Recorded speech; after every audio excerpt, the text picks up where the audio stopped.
Midwest champ. Sorry, I'm gonna keep saying it. I don't care. Stipe. I am beyond biased on my man Stipe, and you know what? I don't even care. I don't even care. I always preface anytime I go with Stipe that it's there, but man, I'm happy he got this win. He's only 37. He has no plans on retirement. I mean, like this is the fight that can this win that can just like set up his legacy because even though everyone's talking about who he's going to fight next, and he's probably going to be an underdog in both of those fights, the Francis Ngannou one they're talking about and the John Jones one they're talking about. I'm like, at this point, don't care. Bring him on, man. His resume speaks for itself, and anytime he fights someone, he does better in the rematch. He just does. Like it's almost.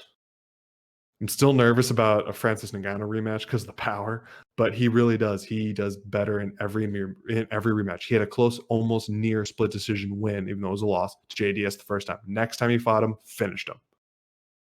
Lost to Stipe early in the first round, which I'm sorry, that was after the Francis Ngannou fight where he just took so many shots to the head. You can't tell me he wasn't compromised going in there, especially with how much he was able to take in the next two. He took way harder shots in this fight than he did in the first DC fight. It was phenomenal. Obviously, he's still getting hit with the same shot, but hasn't quite got the defense for that one yet.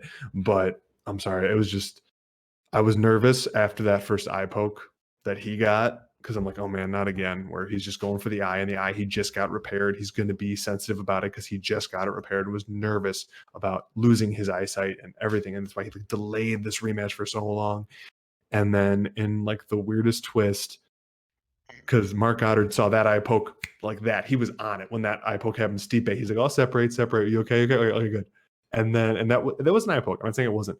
But then Stipe, I mean, non-intentional, but Stipe goes like third digit deep. Gouge. Like it was like if it was on the ground, it would for sure have been a gouge. Like it was when they slow-moed it, because you didn't necessarily see it at the time. Like I didn't see it live really, because there was already, no matter what anyone says, if you look back at it, there was already swelling on that eye on DC. It was already starting to swell shut.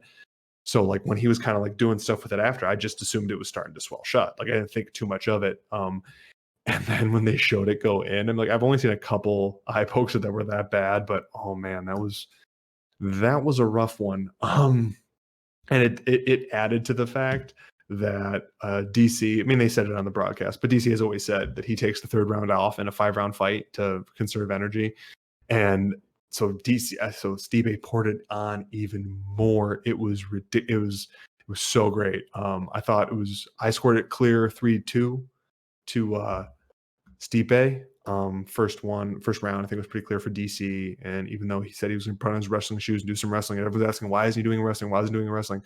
If you got a guy that consistently takes the third round off to make sure that he has enough energy to go through, his wrestling dominant game plan is only going to be so wrestling dominant. That's such a energy depleting game plan, and 41-year-old DC who had to cut like 50 pounds for this fight does not going to have that kind of energy. I mean, he's a great guy. You can't technically say he's the perpetual runner up because he was a champ at heavyweight and light heavyweight. You probably could have been able to say it if he got heavyweight first, like not Stipe, but for someone else, but never beat John Jones and lost the trilogy to Stipe. I mean, he's still a legendary fighter, but man, I don't know. I'm pumped for Stipe, and I will keep waxing poetic about Stipe all day, but I'm going to throw it to Mike before I fluff up my favorite fireman a little bit too much.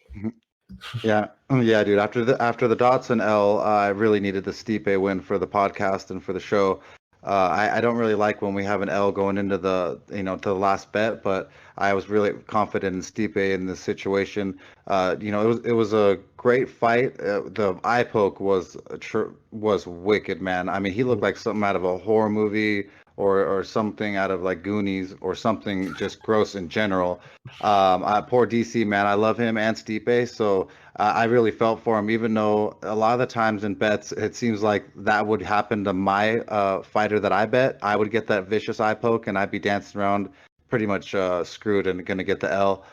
So when it was DC who got the eye poke this time, I was a little bit delighted, I'm not going to lie, only in the sense of that the bet was a little bit more secure. But it wasn't a sure thing at all. Stipe didn't pour it on enough on round 5 and stuff, and it made it a little closer than I would have liked things because Cormier's got the heart of a lion.